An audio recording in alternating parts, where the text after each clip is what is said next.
Hello and welcome to the next lesson in the flipped learning series of GCSE physical education lessons. This lesson looks at training methods as part of the fitness and training topic. Okay, the first training method we're going to look at is interval training. And when we think about the word interval, it means breaks. And that's exactly what happens here. We do short periods of high intensity exercise with short breaks so that we can recover. And the reason we use the breaks is because we couldn't continue to work at such a high intensity continuously. We need those breaks to recover. And looking back to one of our previous lessons about oxygen debt, we need to actually rest and recover and take in that oxygen to repair the muscles, to get rid of the lactic acid so that we can continue again. So that's why we have intervals. Now, question for you. Does interval training improve aerobic or anaerobic fitness? Think about the level of intensity. Alright, you should have got it there. It's anaerobic. Okay? It works out anaerobic fitness because we're working for short, sharp bursts, short periods of time, high intensity. So great for our sports such as sprinting, areas of team games such as basketball or football when we need to do short, sharp bursts. Great for athletic events such as long jump, triple jump, javelin, etc. etc. So the way we do it, we would schedule high intensity for a fairly short period of time, coupled with a break, then back onto high intensity again. Now, relating back to 2 lessons ago when we were talking about the principles of fitness training, here we need to use the progression principle and the overload principle. And if you think about how we're going to make this harder and how we're going to make our interval training harder, just think for a second in your head. How can we make this harder week by week? What are the 2 or 3 things that we can do? Okay, let me give you one to start with. The first one is that we can actually increase the intensity, and we can make those exercise periods a little bit longer every time. Second thing we can do is we can reduce the gap between our intense exercises. So we can reduce the interval, so we make it shorter and shorter. So again, we're making it progressively harder, and we're using the correct level of intensity, which relates to another principle of fitness which we've already learned in a previous lesson, which is overload. And that's the correct level of intensity to ensure progression. So interval training is perfect for this. It is an anaerobic type of exercise. It improves for our fitness for our anaerobic sports, such as the ones I mentioned earlier. Short, sharp, high intensity, explosive series of exercises with intervals, rests, breaks, whatever you want to call them, so that we can quickly replenish that oxygen, quick rest, and then we can then go again with another high level intensity exercise. The next training method we're going to look at is continuous training, and this is the exact opposite of interval training. And like it says, with it being continuous, there are no intervals, there are no breaks. Because of this, and because we're continually training without any breaks, our intensity level has to be a lot lower than our interval training. We can't keep going for long periods of time at a really high intensity. So we call this long, slow distance. We train for long periods of time, but fairly slow. Right, another question. Because we're training for a long period of time, and because it's not as intense, is it going to improve our aerobic or our anaerobic fitness? Okay, easy one really, you should have got it.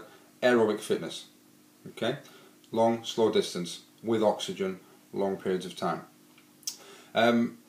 We also talked a couple of lessons ago about our training thresholds and what level, what range our heart rate needed to be in as a percentage of our maximum heart rate in order to improve our aerobic fitness. So for continuous training, you need to think about now, what was the level? What were those percentages that our heart rate needed to be in? So I'll give you a couple of seconds to think about that. If you've got it, fantastic. You should be shouting it out. It's between 60 and 80% of our maximum heart rate. And if we've got our heart in that range, it means we're improving our aerobic fitness, which is what continuous training is all about. So what sports is it good for? Well, it's good for anything that's really over a long period of time. So a lot of our team games last for quite a long period of time, such as football lasts for 90 minutes. Long distance running, long distance swimming, jogging, things like that, anything that's over a long period of time. How do we make it harder then? How do we progress it? Well, we might train for a longer period of time and keep going a little bit longer every time. Or we might just slightly nudge up the intensity. Not too much, because we don't want to take it to the anaerobic threshold, but we might just nudge up that intensity a little bit, maybe take our heart rate to 65, 70 or even 75% of our maximum heart rate. As long as it's under that 80% level, then we're fine. Our next training method is fartlek training. And fartlek is a Swedish word meaning speed play. And what fartlek training is a combination of interval and continuous training. And it is great for team games. I'll explain that in 1 second. So basically what happens, how do we do fartlek training? Well, what it is it's constantly changes of pace and changes of speed. And what you might do is a common practice for fartlek training is you will maybe walk for 100 meters, then jog for 100 meters, then sprint for 100 meters, then go back to walking for 100 meters, then jog, then sprint. And what it does, it replicates those changes in speed in a game. Because quite often in team games, we might be walking, then suddenly we have to jog after an opponent, then we have to sprint to the ball, or sprint to catch a ball, or sprint to mark someone, then we're back to walking again. So it's fantastic for those things. Because of that then, and because it works, it's a combination really of interval and continuous, it works for both and it improves both anaerobic and aerobic fitness. So great for team games, great for variation, and in terms of intensity and to make it harder and to progress it, you can change the distances of each sort of phase of that training. So I initially said you might do 100 meters, you could start off by doing 20 meters. So it could be 20 meters walk, 20 meters jog, 20 meters sprint, back to 20 meters walk again. You might increase that to 50 meters, you might go to 75, you might go to 100. You might decide that actually you only want 20 meters for your walk, but you want 50 meters for your jog and 75 meters for your sprint if you want to make it really intense. So you can play around with all those sorts of things to tailor it to your needs and to make it as intense as you want to ensure progression. We're now going to look at circuit training, and circuit training is another type of interval training. Therefore it works perfectly for our anaerobic fitness and is great for a multitude of different sports. Okay, so how do we do it? What happens in circuit training is we have a number of exercises, typically between 6 and 12, stationed around a room or an area. Each one of those exercises is called a station, and people move from station to station and they work for short periods of time at high intensity on each station. They get a rest in between each one when they walk in between, and that rest is very important, as we've said earlier, to replenish the oxygen supply so that we can get rid of the oxygen debt and we can repair our muscles with oxygen. It's fantastic for very different sports. Typically it's used for fitness and exercises such as press-ups, sit-ups, squat thrusts, burpees, things like that are great in terms of fitness circuit. But it can also be used for a skills circuit. We don't just have to do fitness, we can tailor this to anything really.